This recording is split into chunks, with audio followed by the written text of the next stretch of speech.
నమస్తే. నేను మీ doctor Bhuvanagiri Phanipavan, founder and chairman ఈ అభ్యాస్ అకాడమీ. మనం అభ్యాసి అనేటువంటి సిరీస్‌లో స్ఫూర్తిమంతమైనటువంటి వ్యవస్థాపకులు, నాయకులు, సమాజంలో ఉన్నటువంటి వ్యక్తుల్ని పరిచయం చేసుకునేటువంటి కార్యక్రమాన్ని లాస్ట్ వీక్ మనం మొదలుపెట్టుకున్నాం. ఇది రెండో ఎపిసోడ్. ఈ ఎపిసోడ్‌లో భాగంగా ఈరోజు పరిస్థితులకు అనుగుణంగా సర్దుకునేవాడు ప్రతిభావంతుడు. గిల్ఫర్డ్ ప్రఖ్యాత సైకాలజిస్ట్ చెప్పినటువంటి మాట. మారుతున్న పరిస్థితులకు అనుగుణంగా తనని తాను మార్చుకున్నటువంటి యోధుడు, తాను చిన్నతనం నుంచే స్ఫూర్తిని పొందుతూ ఒక స్థిరమైనటువంటి లక్ష్యంతో ముందుకెళ్ళినటువంటి విజయ గాథ విజయ్ కుమార్ గారి గురించి ఈ ఎపిసోడ్లో మాట్లాడుకుందాం. విజయ్ కుమార్ గారు ఒరిస్సా, శ్రీకాకుళం సరిహద్దు ప్రాంతాల్లో, విజయనగరం ఆ ప్రాంతాల్లో వారి నాన్నగారు చేస్తున్నటువంటి హిందుస్థాన్ ఏరోనాటిక్స్ లిమిటెడ్ దానిలో వర్క్ చేసేటువంటి సందర్భంలో తన చిన్నతనంలో చూసినటువంటి ఎయిర్ ఫోర్స్ ఆఫీసర్స్ యొక్క హుందాతనానికి ముగ్ధుడై తర్వాత కాలంలో ఎయిర్ ఫోర్స్ ఆఫీసర్గా, స్క్వాడ్రన్ లీడర్గా ఎదిగినటువంటి ప్రస్థానం ఇక్కడ దాకా మామూలుగానే ఉంది. చాలా జటిలమైనటువంటి, ఎంతో కష్టతరమైనటువంటి ప్రముఖుల్ని తీసుకెళ్లేటువంటి దళంలో సభ్యుడిగా ఉంటూ 2004 సంవత్సరంలో ఏర్పడినటువంటి సునామీ ప్రాంతంలో ధీరోదాత్తంగా ప్రవర్తించి 300 కుటుంబాల పైగా అండమాన్ నికోబార్లో ఉన్నటువంటి వారిని రక్షించినందుకు గాను చిన్న వయసులోనే 25 నుంచి 28 సంవత్సరాల వయసులోనే శౌర్య చక్ర తీసుకున్నటువంటి విజయ గాథ విజయ్ కుమార్ గారిది. అంతా బానే ఉంది.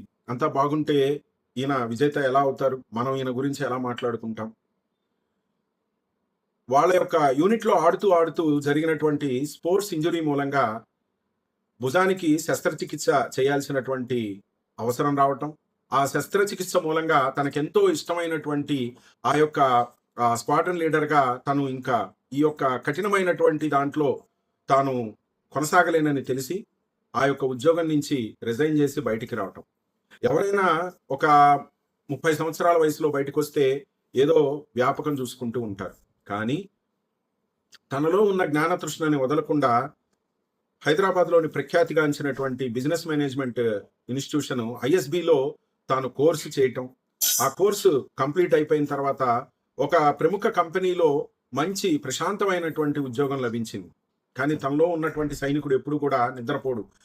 ఏమి ఛాలెంజ్ లేకుండా సాదాసీదాగా సాగేటువంటి ఆ జాబ్ మీద అంత ఆసక్తి లేకుండా ఎప్పుడు ఛాలెంజింగ్ గా ఉండేటువంటి ఏదైనా ఒక పని చేయాలి, నేను సమాజానికి ఒక ఉపయుక్తమైనటువంటి స్టార్టప్ ని ఏర్పాటు చేయాలి అనేటువంటి దృక్పథంతో, అంటే ఇక్కడ అదే నేను ఎప్పుడు అంటూ ఉంటా విద్యార్థులతో మాట్లాడేటప్పుడు, నువ్వు తీసుకునేటువంటి ఇన్స్టిట్యూషన్, అంటే నువ్వు జాయిన్ అయ్యేటువంటి ఇన్స్టిట్యూషన్ నీలో ఆ యొక్క స్ఫూర్తిని నీకు రగిలిస్తుంది. అంటే మామూలు యూనివర్సిటీలోనూ కోర్సు కంప్లీట్ చేయొచ్చు, ప్రఖ్యాతిగాంచిన యూనివర్సిటీలోనూ చేయొచ్చు. కానీ తను ఐఎస్బి లాంటి ప్రఖ్యాతిగాంచిన యూనివర్సిటీలో చేయటం మూలంగా ఏమైంది, తనకు ఒక బిజినెస్ యాప్టిట్యూడ్ అనేటువంటిది ఏర్పడి మరి ఏం చేయాలి నేను. సో బిజినెస్ అంటే నథింగ్ బట్ ఏంటి అని అంటే జనులకి సౌలభ్యం చూపించడం, అంటే సౌకర్యం చూపించడం.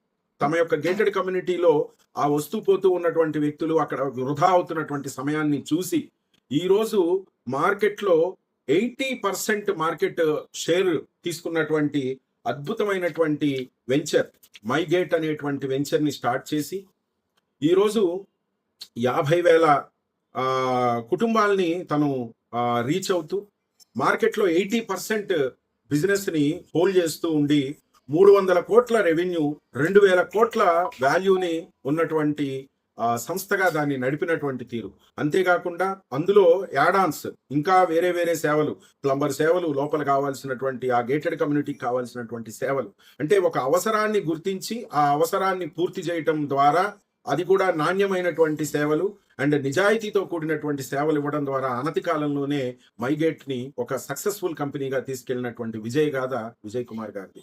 వీరి జీవన ప్రయాణం నుంచి విద్యార్థులు కానీ, ఔత్సాహిక వ్యాపారస్తులు కానీ, వ్యవస్థాపకులు కానీ ఏంటి అని అంటే మారుతున్న కాలానికి, మారుతున్న పరిస్థితులకు అనుగుణంగా తనని తాను అప్డేట్ చేసుకోవాలి. అలాగే సమాజంలో ఉన్నటువంటి అవసరాలని కరెక్ట్‌గా నిబద్ధతతో అడ్రెస్ చేస్తే సక్సెస్ అనేటువంటిది వస్తుంది.